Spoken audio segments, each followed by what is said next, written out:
कहानी का सार कुछ इस प्रकार से है कि माता पिता के कर्मों का प्रभाव उनकी संतान पर पड़ता है, चाहे वे अच्छे हों या बुरे।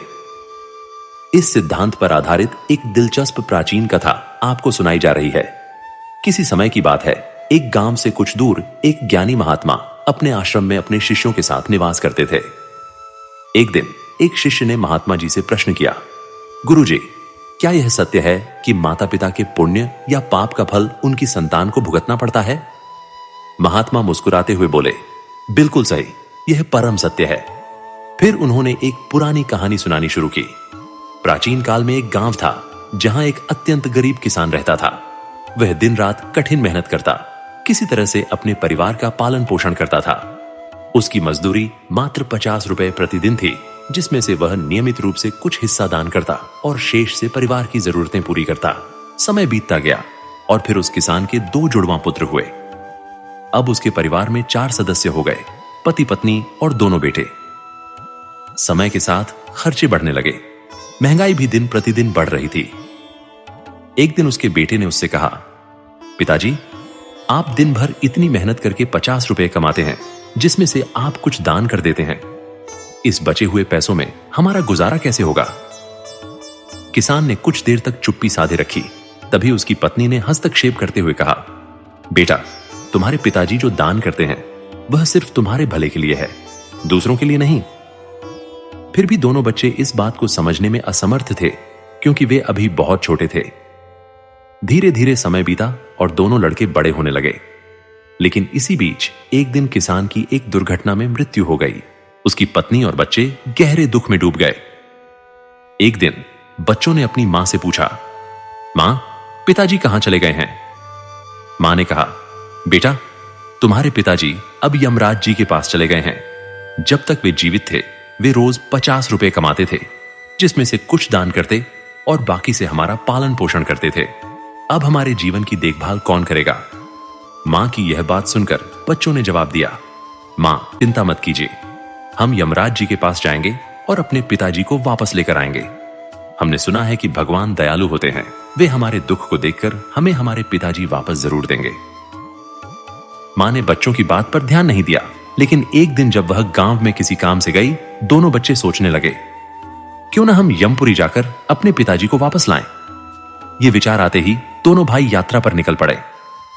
चलते चलते उन्हें थकान होने लगी और उन्होंने एक विशाल बरगद के पेड़ की छाया में जाकर आराम किया। दोनों भाइयों ने सोचा कि बरगद के इस छांवदार पेड़ के नीचे थोड़ी देर आराम कर लेते हैं। फिर वे वहीं बैठ गए। तभी अचानक उस बरगद के पेड़ ने मानो इंसानी आवाज में बोलना शुरू किया, बच्चों, तुम कौन हो? कहां जा रहे हो? आज तक मेरी छाया में तुम्हारे जैसे कोमल बालक कभी नहीं बैठे। यह सुनकर दोनों भाइयों ने उत्तर दिया, हम किसान के बेटे हैं और यमपुरी जा रहे हैं अपने पिताजी को वापस लाने। पेड़ ने उनकी बात सुनकर कहा, पुत्रों, जब तुम यमराज से मिलो तो एक सवाल मेरे लिए भी पूछना। मैं यहां वर्षों से खड़ा हूं, लेकिन मेरा एक भी पत्ता अब तक जमीन पर नहीं गिरा और न ही मेरी शाखाएं कभी सूखती हैं। मैं अब कितने समय तक इसी तरह खड़ा रहूंगा? ऐसा कौन सा पाप है जो मुझे इस अवतार से मुक्त नहीं होने दे रहा? दोनों भाइयों ने सहमति जताई। ठीक है, हम यमराज से आपके प्रश्न का उत्तर लेकर आएंगे। फिर वे वहां से आगे बढ़े और चलते चलते रास्ते में उन्हें एक विशाल भयानक भालू मिल गया। उसे देखकर दोनों भाई डर के मारे कांपने लगे और रुक गए। वे भागने ही वाले थे कि तभी वह भालू भी मानवीय आवाज में बोला, बच्चों, डरो मत, बताओ तुम कौन हो और कहां जा रहे हो? भाइयों ने हाथ जोड़कर कहा, हे भालू देवता, हम दोनों किसान के बेटे हैं, जुड़वां भाई हैं। हम अपने पिताजी को यमराज जी से लाने के लिए यमपुरी जा रहे हैं। भालू ने सुना और कहा, जब तुम यमराज जी से मिलो तो मेरा भी एक सवाल पूछना। मैं इस जंगल में वर्षों से पड़ा हूं, अब मुझसे चला भी नहीं जाता। मेरे शरीर में इतनी ताकत नहीं बची है कि हिल डुल सकूं। ऐसा कौन सा पाप है जो मुझे इस अवतार से छुटकारा नहीं मिल रहा? बच्चों ने वादा किया, ठीक है, हम आपका सवाल भी जरूर पूछेंगे। फिर दोनों भाई आगे चल दिए। रास्ते में उन्हें एक अमीर व्यापारी मिला। वह सेठ बोला, बच्चों, तुम कौन हो और इतनी कड़ी धूप में कहां जा रहे हो? तुम दोनों बड़े ही सुकुमार और कोमल लग रहे हो। बच्चों ने जवाब दिया, सेठ जी, हम किसान के बेटे हैं और हम जुड़वां भाई हैं। हम अपने पिताजी को यमराज से लाने जा रहे हैं। सेठ ने कहा, तुम यमराज जी से मेरे लिए भी एक सवाल पूछना। मैं यहां वर्षों से एक कुआं खुदवा रहा हूं ताकि राहगीरों की प्यास बुझा सकूं, लेकिन इस कुएं में पानी नहीं निकल रहा। मैंने इसमें बहुत पैसा खर्च किया है, लेकिन अब तक सफल नहीं हुआ हूं। ऐसा कौन सा पाप मैंने किया है जो कुएं में पानी नहीं निकल रहा? बच्चों ने उत्तर दिया, ठीक है सेठ जी, हम आपका सवाल भी पूछेंगे। फिर वे दोनों वहां से आगे बढ़े और चलते चलते एक नदी के किनारे पहुंचे। तभी उस नदी से एक मछली बाहर आई और बच्चों के पास आकर बोली, बच्चों, तुम कौन हो और कहां जा रहे हो, और तुम बिना नाव के नदी पार क्यों कर रहे हो? बच्चों ने कहा, हमारे पास नाव में बैठने के लिए पैसे नहीं हैं। हमारे पिताजी दिन भर में सिर्फ 50 रुपए कमाते थे, जिसमें से कुछ वे दान कर देते थे और बचे हुए पैसों से हमारा घर चलाते थे। अब जब हमारे पिताजी हमारे बीच नहीं हैं, वे स्वर्ग धाम जा चुके हैं, इसीलिए हम दोनों भाई उन्हें वापस लाने के लिए यमपुरी में यमराज जी के पास जा रहे हैं। बच्चों की यह बात सुनकर मछली ने कहा, बच्चों, यमराज जी से मेरे लिए भी एक प्रश्न पूछ कर आना। कई वर्षों से मैं इस नदी में भ्रमण कर रही हूं। मेरी 7 पीढ़ियां गुजर चुकी हैं, परंतु मैं अब भी इस नदी के जल में फंसी हुई हूं। अपने पिछले जन्म में कौन सा अपराध किया था जिसके कारण मुझे इस शरीर से मुक्ति नहीं मिल रही? दोनों भाइयों ने वादा किया, ठीक है, हम यमराज जी से आपका प्रश्न भी पूछेंगे और लौटते समय आपको उत्तर देकर जाएंगे। यह कहकर दोनों भाई वहां से आगे बढ़ गए।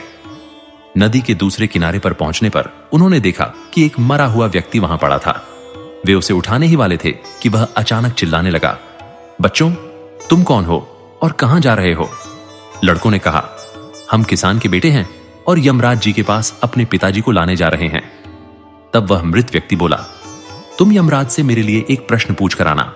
मेरा शरीर इस नदी के किनारे वर्षों से पड़ा हुआ है।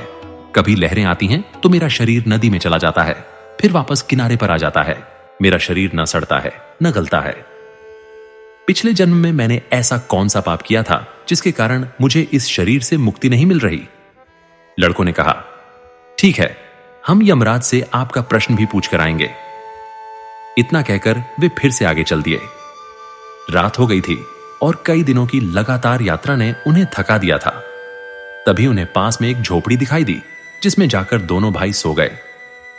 सुबह जब उन्होंने आंखें खोलीं तो खुद को यमपुरी में यमराज जी के सामने पाया। दोनों ने हाथ जोड़कर यमराज को प्रणाम किया और बोले, हे प्राणदाता, हमारे पिताजी कहां हैं? जब वे जीवित थे तो रोज 50 रुपए कमाते थे। उसमें से आधे दान कर देते और बाकी से हमारा पालन पोषण होता। अब जब वे हमारे बीच नहीं हैं, हम और हमारी मां भूखे मर रहे हैं। कृपया उन्हें हमारे साथ घर भेज दीजिए। यमराज ने उनकी बात सुनकर कहा, ठीक है, मैं तुम्हारे पिताजी को वापस भेज दूंगा। पहले तुम दोनों यहां बैठो। फिर यमराज ने उन्हें भोजन कराया और पूछा, तुम्हें और क्या चाहिए? तब लड़कों ने उन सभी प्राणियों के सवाल पूछे जिनसे वे रास्ते में मिले थे। यमराज ने उन सभी के प्रश्नों के उत्तर दिए और कहा, पुत्रों, जब तुम लौटो तो उन सबको उनके उत्तर बता देना। अब तुम अपने घर जाओ। तुम्हारी मां तुम्हारी प्रतीक्षा कर रही है। तुम्हारे पिताजी जल्द ही घर पहुंच जाएंगे। दोनों भाई यमराज जी को प्रणाम करके वापस चल पड़े। सबसे पहले वे उस मरे हुए आदमी के पास पहुंचे जो नदी किनारे पड़ा था। उन्हें देखकर वह व्यक्ति बहुत खुश हुआ और कहा, बच्चों, क्या तुमने मेरा प्रश्न यमराज जी से पूछा? लड़कों ने कहा, हां, हमने आपका प्रश्न पूछा था। यमराज जी ने बताया कि तुम पिछले जन्म में एक महान विद्वान थे, परंतु तुमने कभी किसी को अपना ज्ञान नहीं बांटा। अब जब तुम मर चुके हो, वह ज्ञान तुम्हारे अंदर ही अंदर घुट रहा है। जब तक तुम अपना ज्ञान किसी को नहीं बांटोगे, तुम्हें शांति नहीं मिलेगी। यह सुनकर मृत व्यक्ति ने कहा, बच्चों, अब ऐसी स्थिति में मेरे पास ज्ञान लेने कौन आएगा? तुम ही मेरा ज्ञान ले लो। उस मृत व्यक्ति ने जब उन दोनों भाइयों को देखा तो उसने जितना भी उसके पास छिपा हुआ ज्ञान था वह सारा उन्हें सौंप दिया। जैसे ही उसने अपना सारा ज्ञान दे दिया, उसकी आत्मा को तुरंत मोक्ष मिल गया। इसके बाद दोनों भाई आगे बढ़े। चलते चलते उन्हें वही मछली मिली। मछली ने पूछा, बच्चों, क्या तुमने यमराज जी से मेरा प्रश्न पूछा? लड़कों ने कहा, हां, हमने यमराज जी से पूछा था।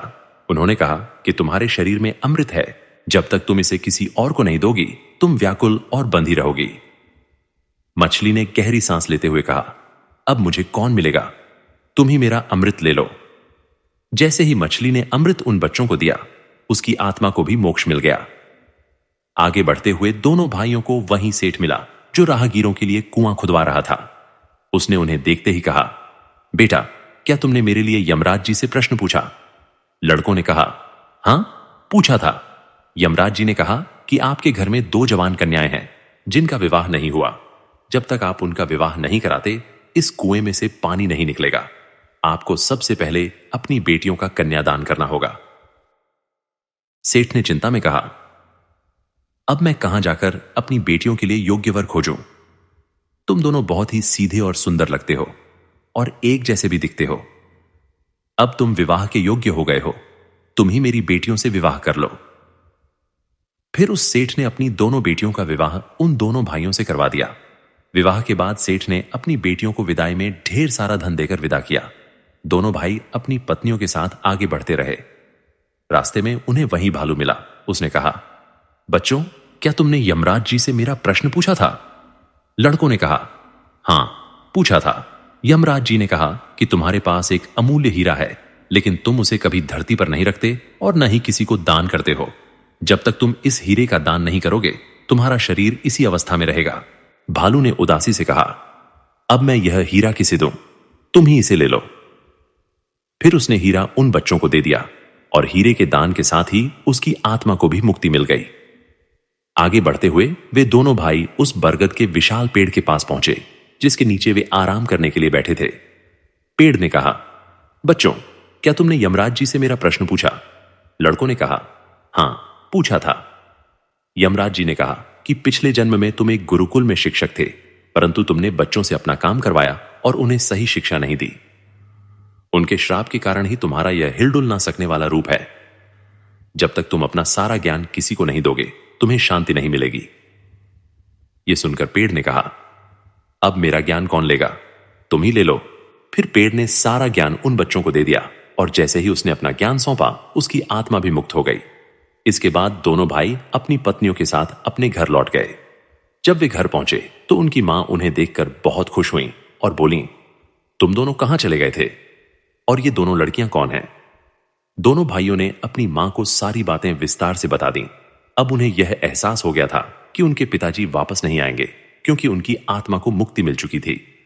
उनके पिताजी ने जो भी अच्छे कर्म किए थे, उनका फल अब उन दोनों भाइयों को प्राप्त हुआ था। इस प्रकार महात्मा ने अपने शिष्य को बताया कि माता पिता के कर्मों का प्रभाव कैसे उनके बच्चों पर पड़ता है और पूर्व जन्म के कर्मों का परिणाम कैसे मिलता है। दोस्तों, यह कहानी आपको कैसी लगी? हमें कमेंट्स में जरूर बताएं। अगर आपको यह कहानी पसंद आई हो तो हमारे चैनल को सब्सक्राइब करना ना भूलें। अगली कहानी तक अपना ख्याल रखें। धन्यवाद। नमो बुद्धाय।